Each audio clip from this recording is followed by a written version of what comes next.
How do two brothers disappear from a crowded shopping mall in the middle of the day with hundreds of witnesses around and security cameras everywhere? December 3rd, 1988, Saturday afternoon.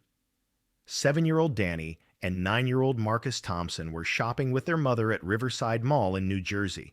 She watched them walk into the toy store. 3 minutes later, they were gone. For 36 years, investigators found no answers, no footage, no witnesses, no trace. Until 2024, when demolition crews tearing down the old mall discovered something impossible. A hidden floor between the second and third levels that wasn't on any building plans, accessible only through the elevator shaft. Before we begin, subscribe to uncover the stories they tried to bury and ensure no case is ever forgotten.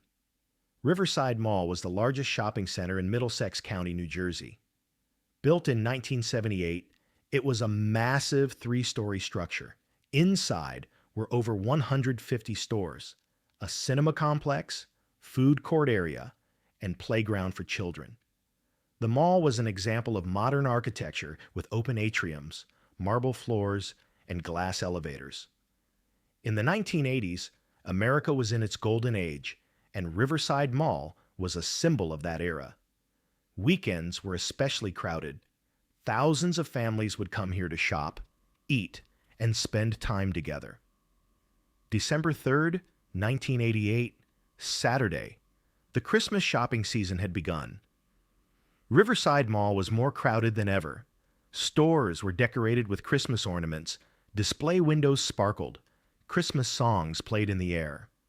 Families were flocking to buy gifts. The Thompson family had also come to Riverside Mall that day. The family lived in Edison, New Jersey, 20 minutes from the mall. Father Robert Thompson was 35 years old, a successful electrical engineer. He worked at Johnson & Johnson with a good salary. Mother Patricia Thompson was 33, had studied nursing in college but quit her job after the children were born, deciding to be a full-time mother. They had 2 sons, 9-year-old Marcus and 7-year-old Danny. Marcus Thompson was a serious and responsible child. He was in 4th grade, class president at Edison Elementary School. He loved school, especially excelling in math and science. His teachers showed him as a model student, but Marcus's most important role was being a big brother. He loved his little brother Danny very much, always protected him, played with him. His friends described him as a little adult because he acted much more mature than his age. Danny Thompson was the opposite character, a cheerful and energetic child. He was in 2nd grade, curious about everything, constantly asking questions. Danny's biggest passion was toy cars. His room was filled with dozens of toy cars. Each one had a name. His favorite car was named Lightning, a red Hot Wheels that he took everywhere. Marcus and Danny were inseparable. They went everywhere together, played together, slept together. That Saturday morning, Patricia said to her husband, "Let's go to Riverside today, buy Christmas gifts for the kids." Robert had a project he needed to work on, but didn't want to disappoint his family. "Okay, honey, but I may need to stop by the office this afternoon." At 1 p.m., Patricia and her 2 sons arrived at Riverside Mall. They parked the car in the 2nd-floor parking lot. Patricia always parked in the same spot. When they got out, Danny excitedly asked, "Mom, can I get new Hot Wheels today?" Patricia smiled. "We'll see, sweetie. Let's do the other shopping first." When they entered the mall, the crowd greeted them. People were everywhere. Patricia had made a plan.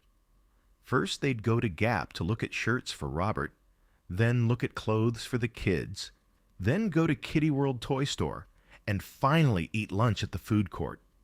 Marcus and Danny were impatient, especially for the toy store part. For the first hour, they browsed several stores. Patricia bought 2 shirts for Robert, a sweater for herself, winter jackets for the kids. Shopping bags were getting heavy. Marcus and Danny were behaving, but it was clear they were getting bored. Patricia said, "Okay, kids, now we're going to the toy store." At 2 p.m., they arrived at Kiddie World on the third floor. The store was a massive toy paradise. A giant toy bear stood at the entrance. Inside was filled with toys from floor to ceiling. Danny's eyes lit up. "Mom, look! Hot Wheels cars. New models." Marcus was excited too. "Mom, can we see the Transformers toys?" Patricia smiled. "Okay, kids, but I'm going to look at something in the store next door." "You stay here, just look. I'll be back in 5 minutes, okay?" Marcus was always responsible. "Okay, Mom." "I'll watch Danny. Don't worry."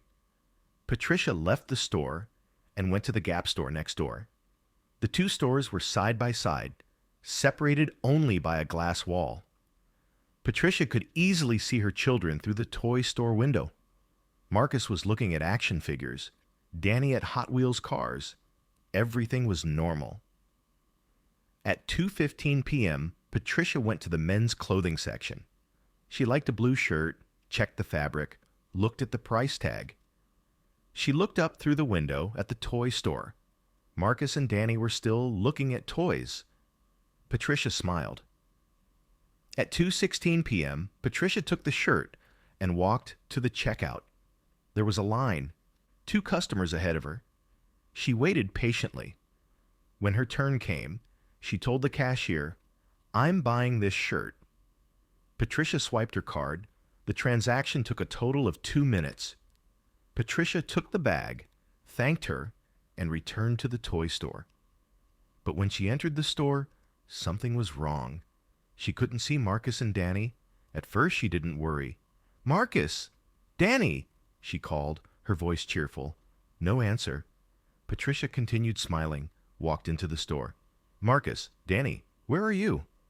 She went to the toy car section. They weren't there. She went to the action figure section. They weren't there either. Patricia's smile faded. Now she began to worry. "Marcus! Danny, this isn't funny." No answer. Patricia was truly frightened now. She looked in every corner of the store. She went to the storage door, looked inside. Empty. Marcus and Danny had vanished. Patricia ran to the store clerk. "Please, have you seen my children?" 2 boys, 7 and 9 years old. They were just here. Patricia's voice was cracking, her eyes filling with tears. Clerk Jennifer said anxiously, "No, ma'am, I didn't see them."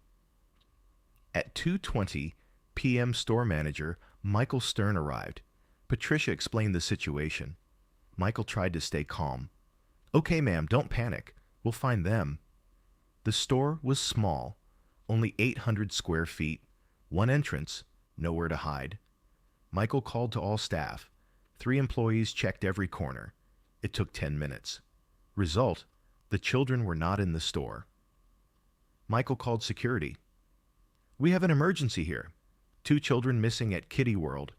At 2:30 p.m., Security Chief David Martinez arrived. He'd been working at Riverside Mall for 10 years. He asked Patricia questions. "Can you tell me exactly what your children were wearing?" Patricia answered, trembling. "Marcus is 9, brown hair, blue jacket, black jeans, white sneakers.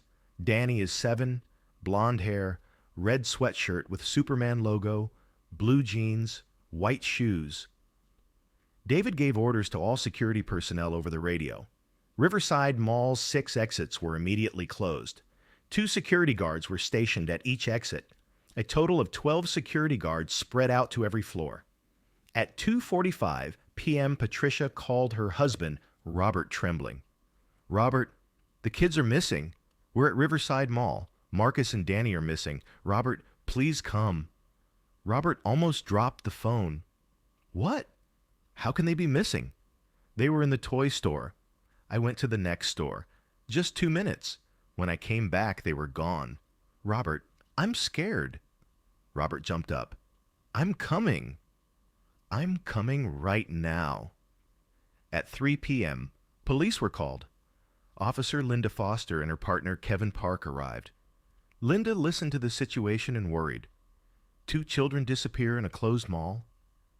This doesn't make sense. Linda requested the security control room. The room had 16 monitors. How many cameras do you have? Linda asked.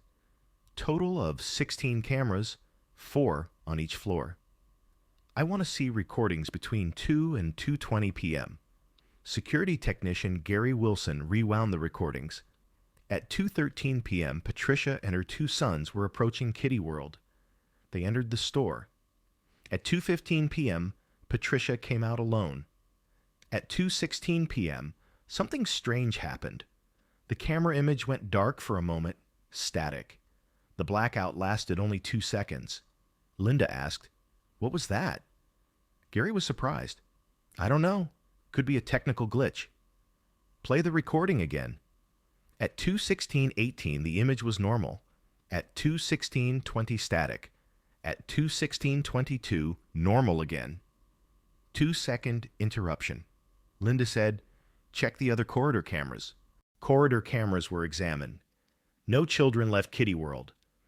Marcus and Danny entered the store, but never came out. Linda turned to Kevin. "This is impossible." "Maybe there's a hidden exit?" David shook his head. "No. Kiddie World has only one entrance." At 3:30 p.m., Robert Thompson arrived. He hugged Patricia. Both cried. FBI was called. Special Agent Michael Torres was assigned. Torres arrived at 5 p.m. He listened to the situation, watched security footage. "We're completely closing the mall. Everyone inside will be questioned." There were 2,000 people at that moment. Everyone was questioned. Nobody had seen 2 children. FBI brought K9 search dogs. Dogs picked up the scent at Kiddie World, but then the scent disappeared, as if the children had lifted off the ground at that point. At 6 p.m., the media announced the news. 2 brothers missing at shopping mall was broadcast. Photos of Marcus and Danny appeared on screen. Patricia and Robert agreed to appear on television. Patricia said through tears, "Please, if anyone saw my children, please call. Marcus and Danny, we love you." The search continued throughout the night. The mall was completely scanned. Nothing was found. The next morning, FBI requested the mall's architectural plans. Architectural expert Laura Chen examined the plans. She noticed an anomaly. "Look here. The distance between the second and third floors. The plan shows 12 feet, but in reality it's 18 feet. Torres's heart raced. A hidden space? Theoretically, yes. FBI brought in structural engineering team. The entire mall was scanned. The result confirmed the anomaly. Between the second and third floors, not on any plans, was a hidden space 6 feet high. How is this space accessed? One access point was found, the elevator shaft. FBI stopped all 4 elevators. Elevator technicians discovered a hidden panel in the third elevator's floor. When the panel opened, a narrow stairway opening appeared below. Torres turned to his team. "We're going down. Prepare your weapons." Torres and 3 agents descended the stairs. They went down 15 feet. They arrived at a dark, narrow corridor. They proceeded with flashlights. The corridor was 50 feet long. At the end was a heavy metal door. FBI. If anyone's inside, show yourself. Silence. Break down the door. The door opened. Inside was like a small room, 10 square feet. In the corner were 2 small beds. In another corner were toys, toy cars, action figures. Torres entered the room. He approached the bed, lifted the sheet. Underneath was a toy car, red. It said, "Lightning, Danny T." Torres's blood froze. The children were here. FBI forensics team began scanning the room. DNA samples were taken. Torres examined the room's walls.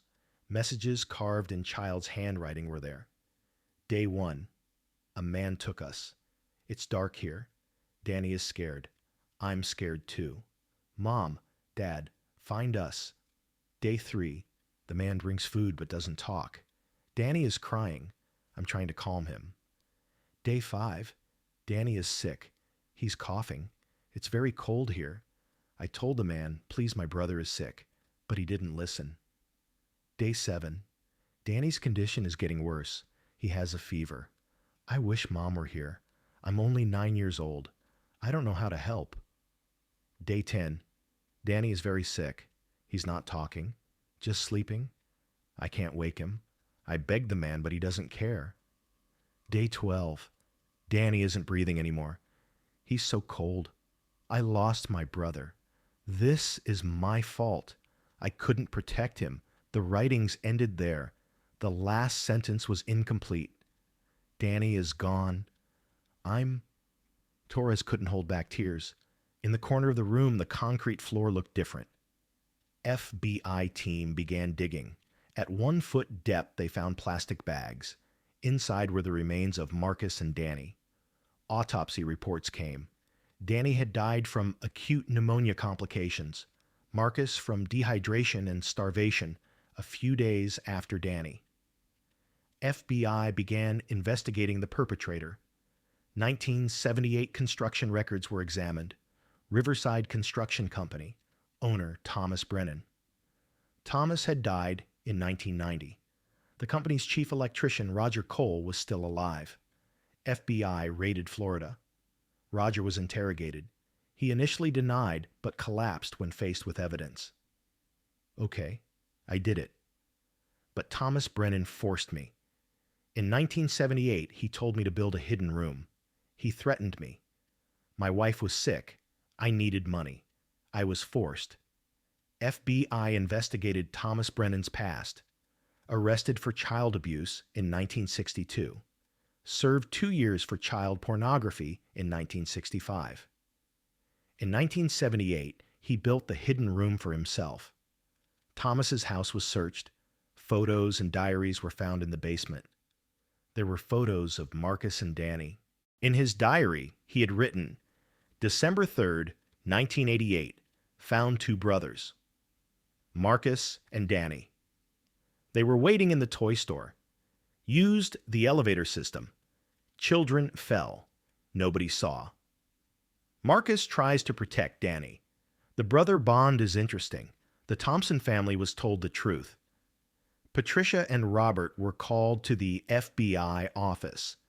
Torres gently said, Mr. and Mrs. Thompson, I'm very sorry.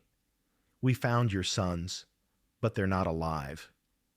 They died shortly after disappearing in 1988. Patricia screamed, fainted. Robert began crying. How did they die? Danny got sick, received no treatment. Marcus a few days after. But they had each other. Marcus protected his brother until the end. A large funeral was held at the end of May. All of Edison attended. 2 small coffins were covered with white flowers. Patricia gave a speech.